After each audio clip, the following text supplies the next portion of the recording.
ചെറിയൊരു പനിയോ ജലദോഷമോ ചുമയൊക്കെ ഉണ്ടെങ്കിൽ ഇതാ ഈ കറി ഒന്ന് കൂട്ടിയിട്ട് ചോറുണ്ടാൽ മതി.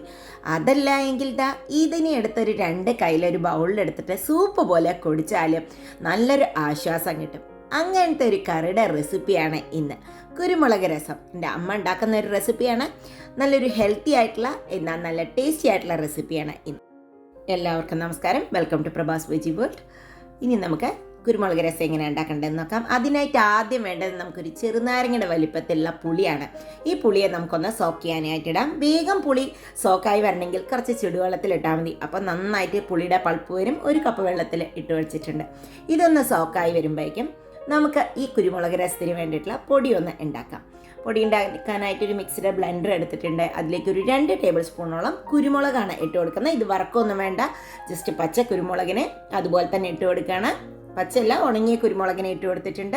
ഇനി അതിലേക്ക് 1 ടേബിൾ സ്പൂൺ നല്ല ജീരകമാണ് ഇട്ട് കൊടുക്കുന്നത്. ഇനി ഇതിനെ നന്നായി പൊടിക്കാം. ഈ പൊടി പൊടിച്ച് വെച്ച് കഴിഞ്ഞാൽ നമുക്ക് എപ്പോൾ വേണമെങ്കിലും രസം ഉണ്ടാക്കുകയും ചെയ്യാം. അപ്പം ഇതാ പൊടിച്ച് വന്നിട്ടുണ്ട് ഈ പൊടി. ഇനി ഇതിനെ നമുക്ക് എടുത്ത് ഒരു പാത്രത്തിലാക്കി വയ്ക്കുക. ഈ ഫുൾ പൊടി ഇട്ടിട്ടല്ല നമ്മൾ രസം ഉണ്ടാക്കുന്നത്. ഇത് കുറച്ച് പൊടി നമ്മൾ മിക്സിയിൽ പൊടിച്ചെടുക്കാനുള്ള സൗകര്യത്തിന് വേണ്ടിയാണ് ഇങ്ങനെ പൊടിച്ച് വെച്ചത്. ഇനി നമുക്ക് രസം ഉണ്ടാക്കാം. രസം ഉണ്ടാക്കാനായിട്ട് ഇതാ ഒരു പാൻ വെച്ചിട്ടുണ്ട്. പാനിലേക്ക് നമുക്ക് കുറച്ച് വെളിച്ചെണ്ണയാണ് ഒഴിച്ചു കൊടുക്കുന്നത്. ഇത് കടുക് പൊട്ടിക്കാനുള്ള എണ്ണ മതി. ഒരു ടീസ്പൂണോളം ഓയിലേ ഞാൻ ഒഴിക്കുന്നുള്ളൂ.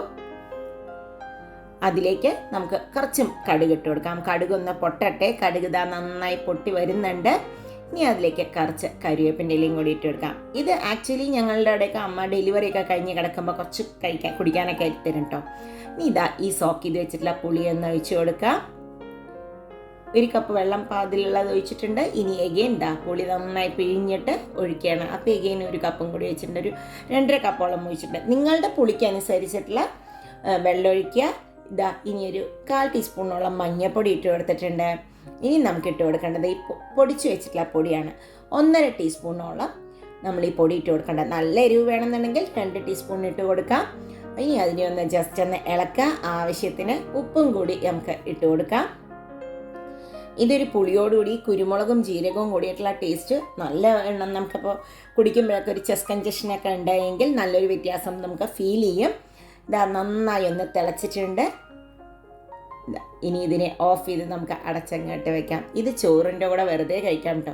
ഒരു വയ്യായൊക്കെ ഉണ്ടെങ്കിൽ ചോറും രസവും ഒരു പപ്പടവും കൂടി കഴിച്ചു കഴിഞ്ഞാൽ നല്ലൊരു റിഫ്രഷിംഗ് ആയിട്ടുള്ളൊരു ഫീലൊക്കെ വരും. അപ്പോൾ എല്ലാവർക്കും ഇന്നത്തെ ഈ റെസിപ്പി ഇഷ്ടപ്പെട്ടു എന്ന് വിചാരിക്കുന്നു. ഇഷ്ടപ്പെട്ടുവെങ്കിൽ ലൈക്ക് ചെയ്യാനും കമൻറ്റ് ചെയ്യാനും മറക്കരുത്. ബൈ.